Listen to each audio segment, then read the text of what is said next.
Hi, I'm Dane, and these are Balanced Body Podcasts. We're at my studio, North Star Pilates Solutions in Buffalo, New York, and this is Nancy, and Nancy's going to be demonstrating for us some leg work laying on the box. The best way to kind of develop some awareness of hip and knee in space is to kind of take an athlete out of their normal environment and put them in one they're not used to, and that kind of gives them the awareness of how to build positioning and alignment of their lower extremity in space, and it'll kind of give them the template to move them back into their normal environment to kind of use that stability that they acquire. So this side lying position is one of those ways to kind of get them out of their normal environment and put them in a more challenging scenario. So what I'm going to have Nancy do is just straighten out her top leg here. Good. So just making sure their alignment is right on the box. So you want their hips and shoulders to be stacked one on top of the other. And then you want this leg to be hovering roughly parallel to the ground. They can go a little bit higher or a little bit lower depending on what's comfortable for their hip joint. The movement is just inhaling and sweeping that leg forward and front. Good. And then exhaling and pulling back.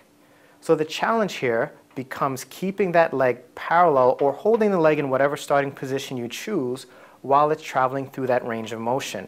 So we're working on lateral hip stability here, as well as flexibility of hamstring and mobilization of that hip joint.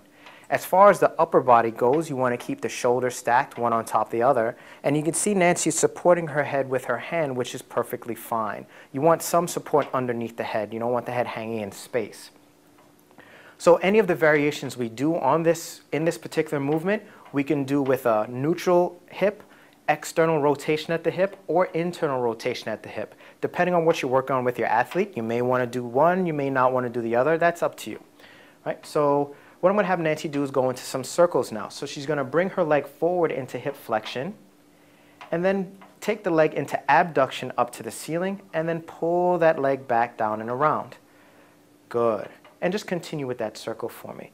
So this circle, the range of motion depends on the flexibility of the hip of your athlete.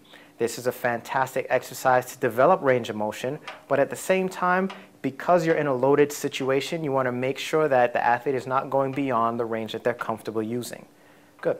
And pause there, reverse direction for me. So bring the leg up, around in front, and then pull the leg back.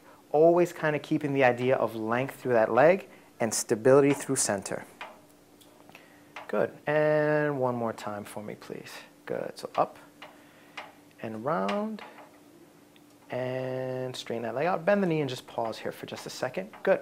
So whenever you're on the side body, you always want to, again, make sure that the hips and shoulders stay stacked. A great way to keep that connection is through the abdominals.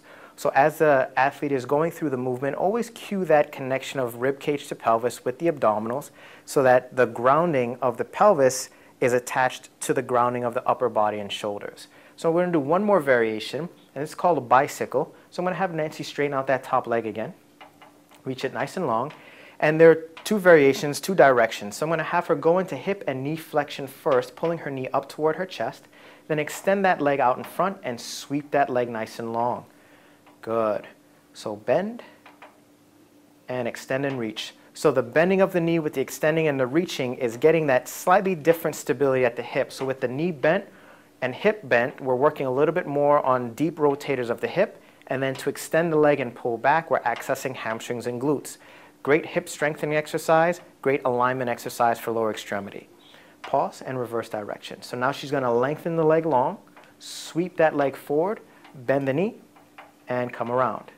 Good. So Nancy's choosing to go just a little bit below parallel to the hip, and that's completely fine. Again, you can stay parallel, slightly below, slightly above, depending on what you're working on. Good. And bend that knee for me, please. Good. And just pause right there. Right. You can bend the knee. Yep. Thanks. So this is lower extremity exercise and variations in side lying on the box on the reformer. Great exercise, again, for lateral hip strengthening and also lower extremity alignment. Thanks for watching, and I hope you enjoyed.